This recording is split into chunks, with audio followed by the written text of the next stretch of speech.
नमस्कार दोस्तों। आज हम एक बर्निंग मैटर पे बात करेंगे।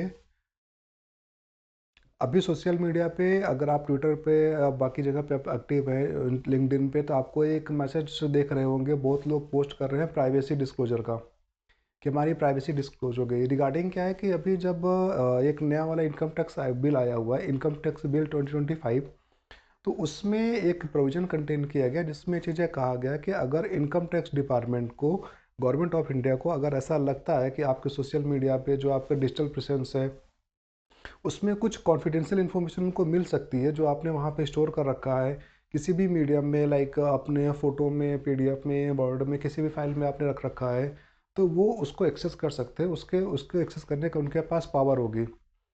हर किसी को ये चीज़ें लग रहा है कि अब हमारा कहीं ना कहीं प्राइवेसी डिस्क्लोज हो गई है, जबकि इनफैक्ट ऐसा नहीं है। हम ऐसा नहीं कह सकते कि प्राइवेसी डिस्क्लोज होगी, क्योंकि ये चीज़ें पहले भी थी। और अगर आपको याद हो तो सर्च एंड सीजर का जो प्रोविज़न था 132, section 132 of the income tax act 1961, उसमें भी चीज़ें थी कि वो आपके प्रीमिसेस को सील कर सकते हैं, डॉक्यूमेंट वेरीफाई कर सकते हैं, गेट ओपन कर सकते हैं, अलमीरा वगैरह जो भी चीज़ें थी जहाँ पे भी उनको सस्पिशियस लगता है वो चीज़ों को चेक कर सकते हैं। तो वो चीज़ें पहले भी थी।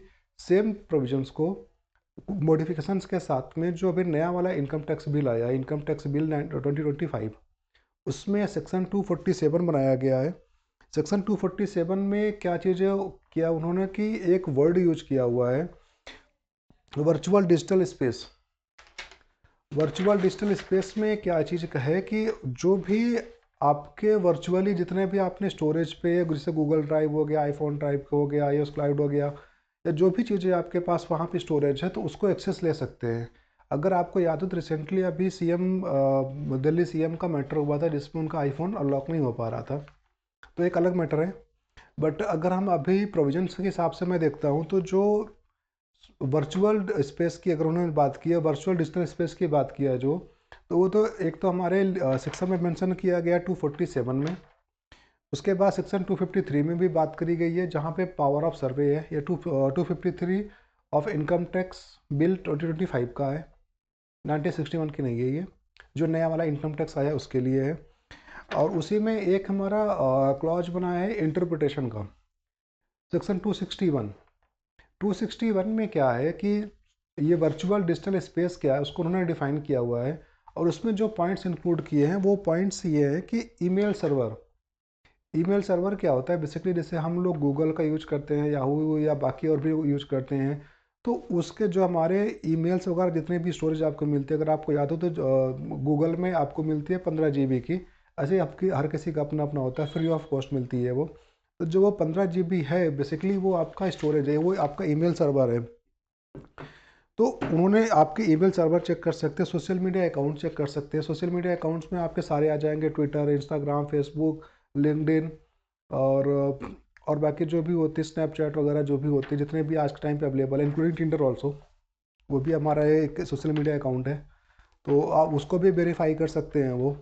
उसके साथ में ऑनलाइन इन्वेस्टमेंट अकाउंट जो आपका डीमैट अकाउंट होता है, या फिर trading account, again the same things similar to demat account, क्योंकि वो ट्रेडिंग अकाउंट ही होता है। बैंक अकाउंट तो ऑलरेडी उन्होंने इंक्लूड कर रखा है इसमें, बैंकिंग सिस्टम को तो ऑलरेडी उन्होंने अपने पास इंक्लूड कर रखा है, क्योंकि जो भी बैंक से हमारी ट्रांजेक्शन्स होती है वो डायरेक्टली इनकम टैक्स को रिपोर्ट होती है, subject to certain limitation and conditions. उसके बाद जो इंक्लूड किया है, any website data for storage of data. Like अगर हम बात करते हैं बड़ी बड़ी कंपनीज का, तो सारे आज के टाइम पे ऑनलाइन मीडियम से चल रहे हैं, तो सबके डाटा वेबसाइट पे स्टोर होते हैं। जैसे आप अमेजोन से कोई भी ऑर्डर प्लेस करते हैं तो उसका सारा डाटा आपके अमेजोन अकाउंट पे मिल जाता है, आपने कब ऑर्डर किया, क्या प्राइसिंग थी, बाकी सारी चीज़ें। तो उसी तरीके से वेबसाइट का डाटा, अगर आपकी कंपनी का वेबसाइट है तो उस पर जो भी उनका डाटा पड़ा होगा, आपको जो डाटा पड़ा होगा उसको भी वो वेरीफाई कर सकते हैं। जो डाटा रखा जाता है वेबसाइट का अपने, उसके लिए एक अलग से लेनी होती है होस्टिंग, जिसको कहते हैं, उसको होस्टिंग ही बोला जाता है बेसिकली, वेबसाइट होस्टिंग बोलते हैं।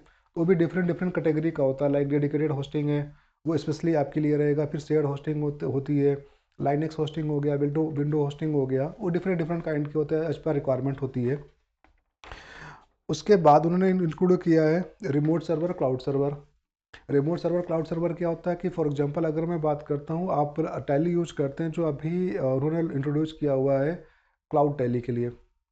क्लाउड टैली में क्या होता है कि टैली आप अपने सिस्टम से एक्सेस करेंगे, आप अपने सिस्टम पे सारा कुछ करेंगे, बट जो टैली का डाटा रहेगा वो उनके सर्वर पे रहेगा।